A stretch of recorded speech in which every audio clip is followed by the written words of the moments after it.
Welcome to the Slop Temple. We pray this video helps. In this video, I will explain how to use Webull options. First, ensure your Webull account is approved for options trading by navigating to the More section and applying. Once approved, you can access the options chain for any stock. We'll cover how to select a strike price and expiration date, and then place your first trade. This guide will help you confidently navigate the Webull platform for options. Understanding the fundamentals is crucial.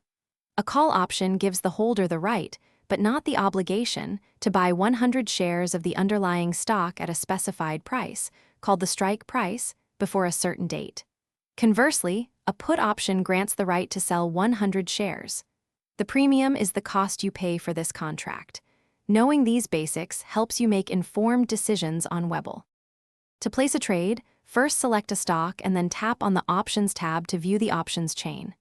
Here, you can choose between call or put options, and then select your desired strike price and expiration date.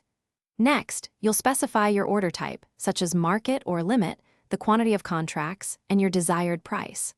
Always review your order details carefully before submitting it for execution. Managing risk is paramount in options trading. Always consider implementing stop-loss orders to limit potential losses on your positions. Explore advanced strategies like vertical spreads or iron condors to define your maximum risk and reward. Remember to continuously educate yourself and practice with small positions.